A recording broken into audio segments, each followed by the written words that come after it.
What's up, guys? It's Kamish here bringing you a video between Bryan and Rueben. This one was the highest scoring matchup of the week by far. So let's dive into how Bryan was able to come out victorious against the Rook, Rueben. Ryan Tannehill was not one of those reasons, though, Bryan. Only 14.58 points. That's not going to get it done most weeks. Lost a fumble. Didn't get any touchdowns. No touchdowns from Ryan Tannehill. Wow, that's pretty crazy. He's been one of the more efficient quarterbacks over the last 2-3 seasons. But hey, they got their win. Derrick Henry ran wild, which I'll get to in a minute. But got to talk about Danger Russ Wilson first. 27.32 points, 343 yards, 2 TDs. Did his thing there. But they took the L there against the Titans, ironically enough. So it's like your quarterback, Rueben, lost to the winning quarterback, Bryan there. So hey, you got his numbers though, just wasn't quite enough. Speaking of Derrick Henry, got 44.7 points, went absolute beast mode in the house that beast mode built. 44.70 points, 35 carries, 6 receptions. He had touched the ball 41 times. That's so old school. I don't think I've seen a running back touch the ball 41 times in like 20 years, it feels like. It's pretty wild. Myles Gaskin, only 6.6 points there for you, Rueben. That's very, very pedestrian, especially when put up side to side there next to Derrick Henry. It's like that photo they show on Twitter, or where they have like a Derrick Henry, and then they have like Dion Lewis, who's like really short. The disparity. So that's what this reminds me of. Gaskin, short total, looking small there against Derrick Henry. Moving along here, Joe Mixon, 7.6 points, coming back down to earth a little bit.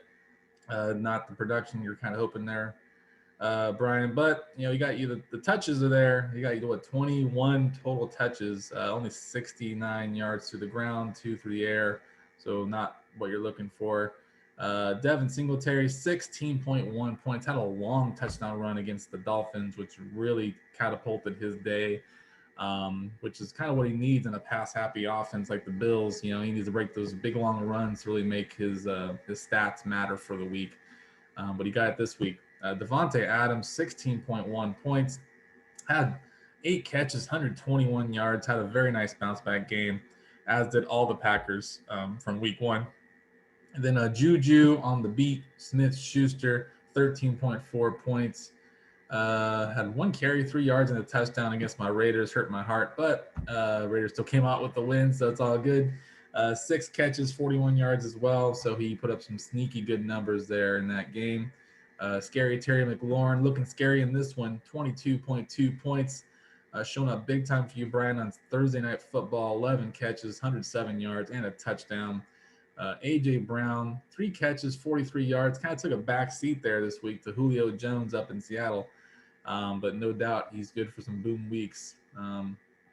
Mark Andrews, 8.2 points, very solid numbers at the tight end spot. But compared to Travis Kelce on the right, as you see, 20.4 points, it doesn't look like much. But still solid numbers there for Mark Andrews. Speaking of Travis Kelce, had 7 catches, 109 yards, and a touchdown. The man just produces every week. Doesn't matter what the matchup is. He's like plug in 15 points minimum. Feels like every week. Allen Robinson, 9.4 points on only 4 targets. 4 targets, 24 yards, but did get a touchdown to save his day. But like last year, he was leading the team in targets.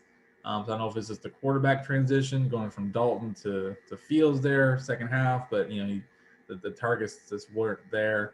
Mecole Hardman, 5 catches, 55 yards, solid day for you there, Rueben. But I can't help but notice you kept Henry Ruggs on the bench. Would have given you 12 points and the W, 12 extra points, I should say. He had 20 total, but would have given you definitely the W there. But hey, hindsight's 2020, and he went with the speed guy from the Chiefs offense. Can't fault you for that.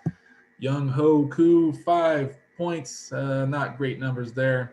Matt Gay got 9 points. That's pretty solid there for you, Ruben. Finally, the Browns defense didn't really show up against an offense that isn't really elite by any stretch. The Houston Texans only had 5 points against them, so not a great waiver ad there for you, Bryan. But didn't sink you either, obviously.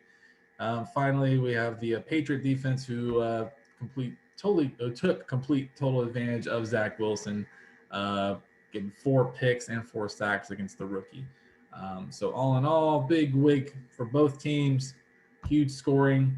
I think you got 125 points back-to-back weeks, Ruben, but you just come out 0-2. That happens sometimes, but Bryan, come up with your first win of the season. I know that's got to feel good for you, putting up a very good number there. So good luck to you going forward to both you guys. And Ruben, bounce back this week. Try to get that first W, man. You're 0-2 so far in our league history. You gotta get some W's going.